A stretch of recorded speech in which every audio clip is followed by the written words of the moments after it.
नमस्कार मित्रों, आज हम भगवान श्री सत्यनारायण की कथा का पाठ करेंगे। सबसे पहले पहला अध्याय।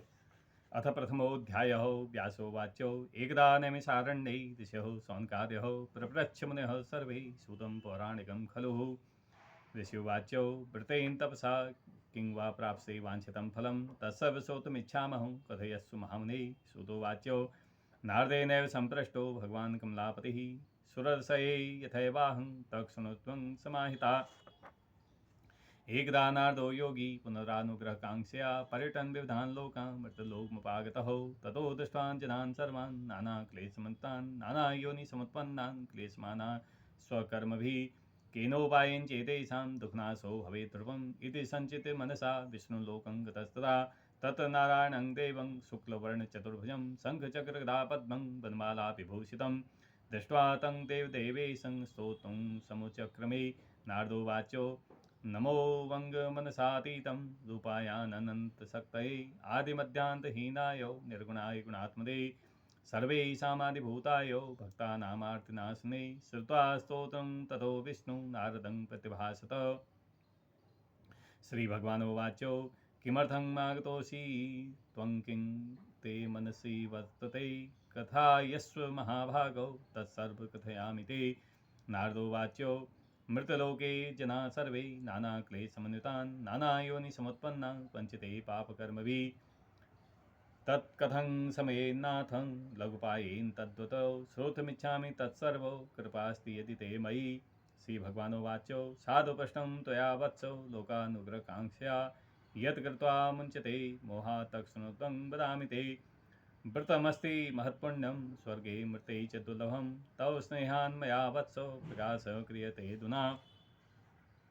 सत्यनारायणं सेव व्रतं सम्यक् विधानतः कृत्वा सद्यं सुखं भुक्त्वा परतं मोक्षमाप्नुयात्। तत्श्रुत्वा भगवद्वाक्यं नारदो मुनिर्ब्रवीत्। नारदोवाच किं फलं किं विधानं च कृतं केन एव तद्व्रतं तत्सर्वविस्तरात् ब्रूहि कदा कार्यकी तद्व्रतं। श्रीभगवानुवाच दुःखशोकादिशमनं धनधान्यप्रवर्धनं सौभाग्यसन्ततिकरं सर्वत्र विजयप्रदं यस्मिन् कस्मिन् दिने मर्त्यो भक्तिश्रद्धान् समन्वितः सत्यनारायणं देवो निजयस्व निशामुखे।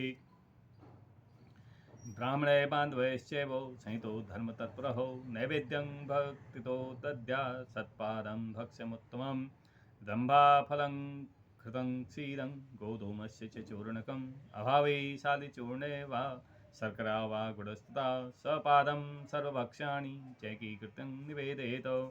विप्राय दक्षिणां दद्या कथां श्रुत्वा जनैः सह ततश्च बन्धुभिः सार्धं विप्रायश्च प्रतिभोजयेत्। प्रसादं भक्षयेत् भक्त्या नृत्यगीतादिकं चरेत्। ततश्च स्वगृहं गच्छेत् सत्यनारायणं स्मरन् एवं कृते मनुष्याणां वाञ्छिता सिद्धिर्भवेत् ध्रुवं विशेषतः कलयुगे लघुपायोऽस्ति भूतले। व्यास जी ने कहा, एक समय सौनकादि सभी मुनिगण नैमिषारण्य नामक तीर्थ में एकत्र हुए और उन्होंने कलयुग में लोगों के हित के लिए वेदों व पुराणों के ज्ञाता श्री सूत जी से पूछा, हे सूत जी, हे वेद वेदांग के ज्ञाता, इस कलयुग में वह कौन सा व्रत और तप है जिसके करने से मनवांछित फल मिलता है। हे महामुने, कृपा करके हमें कलयुग में पापों से छुटकारा पाने और धन धान्य देने वाले ऐसे कोई उपाय बताएं। हम सब ऋषि मुनि आपके श्रीमुख से वह उपाय सुनना चाहते हैं। सूत जी बोले, हे मुनि श्रेष्ठ, तुम धन्य हो जिसने प्राणियों के हित के लिए ऐसा उत्तम प्रश्न किया है। एक बार ऐसा ही प्रश्न नारद जी ने भगवान कमलापति श्रीहरि विष्णु से किया था, वही मैं आपको सुनाता हूँ। एक बार नारद जी भ्रमण करते करते पृथ्वी लोक में जा पहुँचे। उनका यह भ्रमण तीनों लोकों के प्राणियों के परोपकार की भावना को लेकर था। पृथ्वी लोक में जाकर उन्होंने देखा कि वहाँ लोग तरह तरह के कष्ट भोग रहे हैं। वे बार बार मृत्यु को प्राप्त होते हैं और हर बार विभिन्न योनियों में जन्म लेकर अपने कर्मों पाप कर्मों का फल भोगते हैं।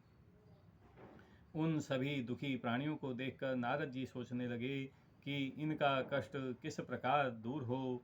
किस प्रकार इन्हें इन दुखों से मुक्ति मिले, यही सब सोचते सोचते वह विष्णु लोक में आ गए। वहाँ 4 भुजा वाले भगवान श्री हरि विष्णु शेषशय्या पर विराजे हुए थे। वे शंख, चक्र, गदा और कमल अपने हाथों में धारण किए हुए थे। उनके गले में वनमाला सुशोभित हो रही थी। नारद जी ने बड़े ही मुग्ध भाव से उन्हें देखा। फिर बोले, हे श्रीहरि, मन और वाणी से परे हे अनंत शक्तिधारी, मैं आपको प्रणाम करता हूँ। हे प्रभो, आपका न आदि है, न मध्य है और न अंत है। आप इससे सर्वथा मुक्त हैं। हे सर्वात्मा के आदिकरण, मैं आपको नमस्कार करता हूँ। नारद जी की स्तुति सुनकर भगवान विष्णु ने मुस्कुराकर पूछा, हे नारद, तुम्हारे मन में अवश्य ही कोई ऐसी बात है जिसके कारण तुम यहाँ आए हो। तुम्हारे मन में क्या है, मुझे सब कुछ बताओ।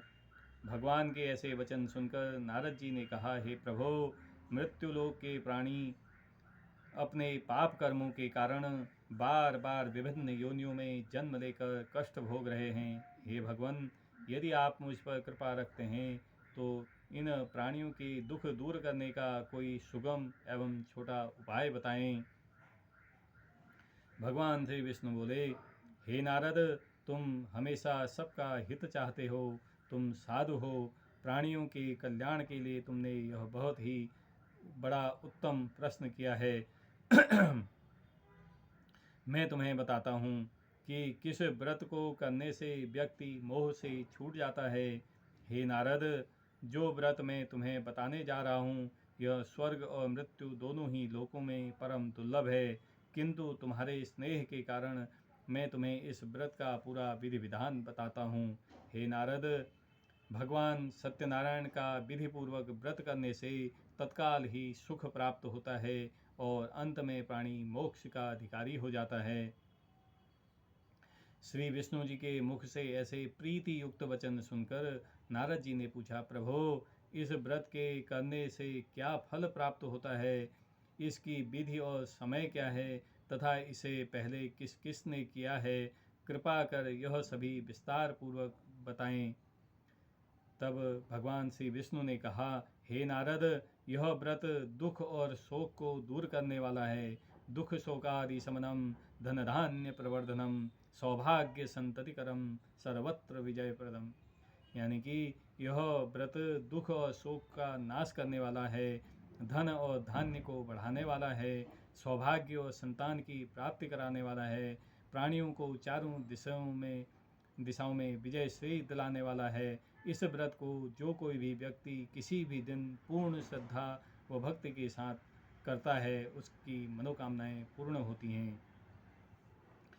सायंकाल में धर्म में पूरी आस्था रखते हुए अपने बंधु बांधवों सहित किसी ब्राह्मण के सहयोग से भगवान सत्यनारायण जी का पूजन करना चाहिए। सवाया प्रसाद बनाना चाहिए।